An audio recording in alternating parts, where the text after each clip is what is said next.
Okay. More break, more break, more break, more break. Get this back up. Okay, it's almost broken. Okay, we do get all the break up in there, right? Gets us the debuffer here. Alright, yeah, we get all the swap back, swap this back out to this guy. Come back in. We're almost there for our ultimate. Okay, exceptional. Hey guys, MrPokke here, and this is gonna be a fun little game that I actually stumbled across literally yesterday by the time of this recording, which is going to be called the Goddess Order. Global launch has already been released as of the 24th of September, and I've got my hands to play a couple of hours of it, and just then you guys know what my thoughts are about this very breath of fresh air kind of gacha game that I never really experienced before in my entire life. Also, just a little bit of a, lore drop about me. Kakao Games is actually one of the first few gacha companies that I actually covered in my entire channel. You can see over here from 3 years ago where I played the Ever So Chloe event. This was basically also made by Kakao Games, a Korean gacha game company. This one was basically full-on auto battle, where it's very heavy on the AFK battle dupe system. Whereas for this particular Goddess Order, it's a very, very different feel. But I just kind of want to say, oh my god, holy throwback from like 3 years back, and I actually come full circle playing a game by Kakao Games. So just thought very, very interesting over here.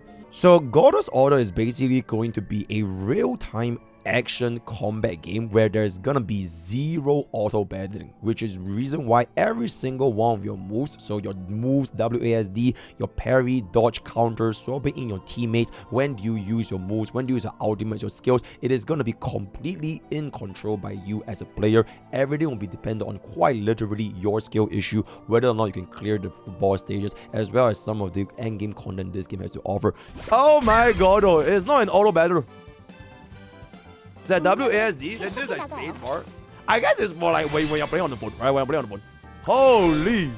Now, I do use WASD as my main control during my time playing on the emulator on PC, but it is mainly going to be focused on your touch controls, which would be for your mobile devices. So just to take note of that if you want to have more comfortable experiences playing Goddess Order. So you can take a look over here. Previously, when I tried on my stream, I literally got defeated by the second story chapter boss because, I was like trying my absolute best. You could button mash, but there are very, very specific timings like training your skills, knowing when to dodge, interrupting the boss's moves, and knowing exactly how do you break into your debuff onto your DPS is going to be all very, very crucial into the core gameplay itself, right? And aside from that, as you guys have mentioned, it is going to be the tag team combat system where you have a squad of 3 knights over here swapping in between them mid-fight in order to chain your combos to the enemies. Now, even though during the main story quest you can see like 5, 6, 7 characters all on the field at the same time, generally speaking, these are mainly going to be tied to your story. So most of the end game content, for example, like the Black Rift as well as the Night Orderly Grand Prix, all of these are going to be focused on your 3 team content.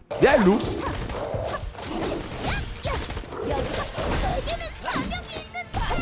Okay, I'm pretty sure this is scripted, right? I am pretty sure this is scripted.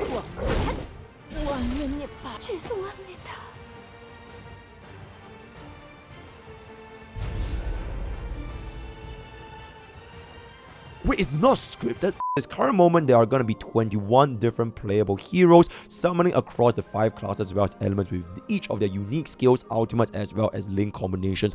Now, there aren't special animations for each character's ultimate based on who is on the team. It is more so the order in which you're going to be using them together. So, for example, you can see from this view over here, if you are going to be using your Knight's ultimate together with in tandem the following 2, you do see all 3 of them light up at the same time in that particular way. So, there are a couple of interactions over here.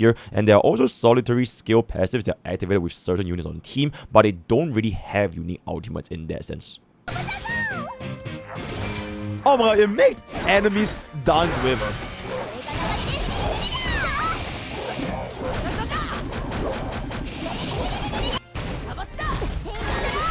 Oh my god, 3-man swap back. And generally as a whole, Goddess Order is going to be featuring the pixel art game style, which is going to be, this kind of 8-bit kind of pixel is very, very hand-crafted visuals as well as dynamic combat animation. So for a pixel gameplay, a lot of these animations, the in-game combat art, the in-game ultimates, the facial expressions, they are all very, very expressive and well-made for a game in this day and age, right? For the storyline itself for the game, I played for the past 2 to 3 hours. It is set in this medieval timeline. It is very, very, very well animated, and the plot itself is gonna be quite deep if you're gonna be interested in this kind of like story-focused gameplay. And at the end of it all, unfortunately, I didn't get experience for myself, but there is mention of PvP battles, competitive dungeons, mini games which I actually played myself in the main story, as well as in-game launch events. So as of this moment, Goddess Order is already fully launched worldwide on the September of 24th, 2025, available on iOS, Android, as well as the official site. For now, pre-registration rewards are still going to be available for players, even if you just downloaded it at launch. And at the current moment, we do have the free SR Night Tia, 10 summon tickets, and we also do have the creator follow event. So if you're going to be joining your favorite creators team, completing your missions together and unlocking personal rewards, ranking prizes, and contributing towards the global milestone donation. Lastly, stay tuned for more future in-game and community launch events on the official site as well as any of their social media. So that is pretty much sort of like the launch celebration. As for the game itself, I sort of just break it down to the leveling, the progression, as well as the actual gameplay. Current gacha pool, if you're gonna see over here, you can actually select any of these knights that you want out of these 5 units, and you're able to guarantee them within 20 summons. So very quickly, you're able to select the knight and the hero that you want. Personally, I think from what chat told me, this guy is absolutely buzzed. So SR Rowan, if you have no idea what to pick, you could consider running him, but I have no idea what's the meta, but this is just basically what I've been told, right? I also try out a lot of myself based on the actual combat from the various testings. I also test out all of the each different knights. They have all of the unique animations, different play styles, combat animations, the pacing, how far do you want to be, how close do you want to be. So for example, Rowan over here is going to be sort of like a paladin knight that can transform into an enhanced state, buffing up his attacks as well as even healing himself. Whereas for another one, for example, Scarlet is going to be a more of a ranged DPS, when she's going to be focusing on long range combat, shooting out her laser, her flamethrower, her firepower. And another knight I really like was going to be this Ice Knight Lady, where she has a lot of AoE focus as well as applying freeze to the enemies. So if you are going to be up against a lot of grouped enemies, especially for mob based content when going to be farming your dailies, then this knight is going to be honestly extremely strong, right? Then generally speaking, when it comes to the career or rather the unit upgrades, it's going to be a very simplistic level, strength, HP, attack, defense, as well as crit rate. That's pretty much all there is.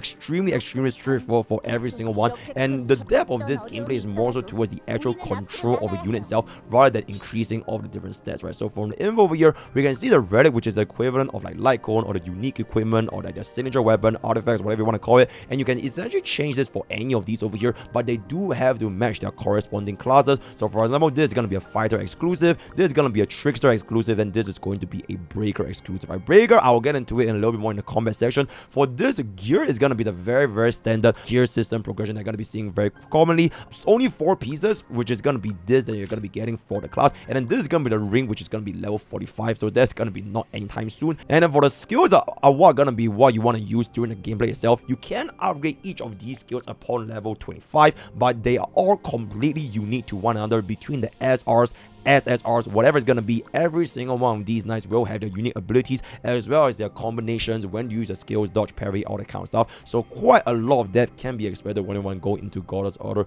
This is going to be essentially the dupe system. So the more dupes you can, you're going to be able to unlock to 5 dupes, increasing your base HP, attack, and defense, as well as their unique abilities that can be seen from these different icons over here. And then this is just a little bit more of a lore drop to understand the knights even more. We also do have this additional point system which you can actually collect from the alchemy lab, which you unlock around at the end of chapter 2 after defeat the troll. So you gain these like passive stats which you can then use to upgrade your icon, which are basically sort of like passive stats you gain for your entire team. So the more you upgrade over time, it's just gonna be an additional way to make your entire team even stronger. And lastly, talking about the gameplay, or at least my experiences playing Goddess Order, it is, like I mentioned, something that I've pretty much never played before, at least in a anime gacha game. The closest thing that I can compare this to, I'm not sure if you guys heard it before, is that Little Fighter 2. It's like a super old 2000 era-ish peso game where you control your keyboard with like WASD and you can practice together different chain moves, almost like a fighting game where you can like through a volcano, through a skill, through a spears.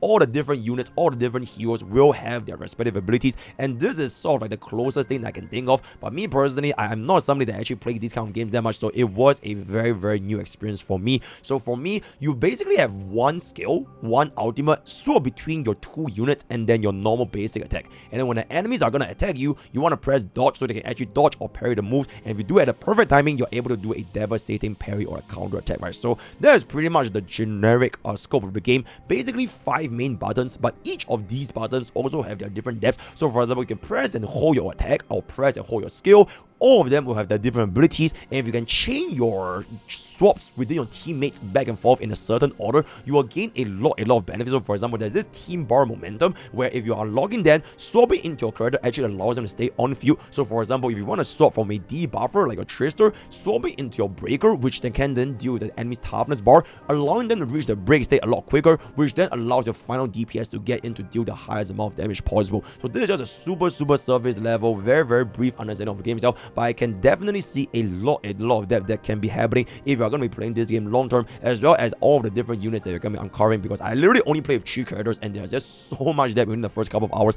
It is like honestly a little bit overwhelming, but towards the end, when you get used to the combat system, when you want to play more of the new units, right, all of these collab units, all that kind of stuff, you can feel free to take a look and explore Goddess Order to your satisfaction. Now, to my understanding, the main story quest has a lot of maps, a lot of areas, so definitely a lot of potential lore-driven factors as well. So like you're finding a mom to find her lost son because he was very silly, because he wanted to go into the battle, he almost got killed by the goblins, but eventually he actually saved the son, and then they had a very heartwarming reunion. And then currently you are the main character, and the king give you the night order, and you're gonna be going on. So quite a lot of depth for the storyline to develop on top of that. Now there are gonna be a couple of PvP for endgame content, but essentially it's gonna be tied to your Black Rift, which is a very hard boss fight that unlocks after chapter 4, as well as Nightly Order Grand Prix, which is gonna be the PvP at the moment, also unlocking after chapter 4 with ranking rewards over here. So Black Rift, you can kind of see these, you have these like different stars, different challenges with different timers, so you really want to focus on your team compositions, your skill, leveling up your relics,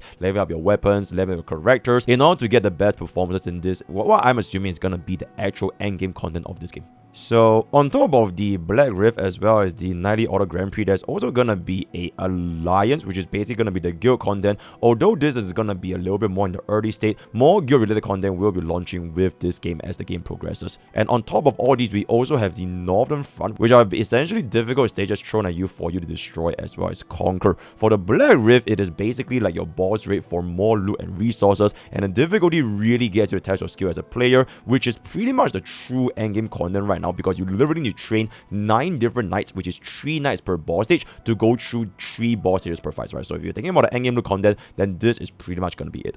That is pretty much it for a very quick summary as well as my experiences, first impressions playing with Goddess Order. If you guys enjoyed this game, feel free to download, checking out using my link in the description down in the comments below. So if you guys want an action RPG that's not an idle game, you actually have to play this game by yourself, feel free to download Goddess Order today using my link down in the description below. So that's pretty much it. Let me know what you guys think. All the best for Gacha pools. I'll see you guys next time.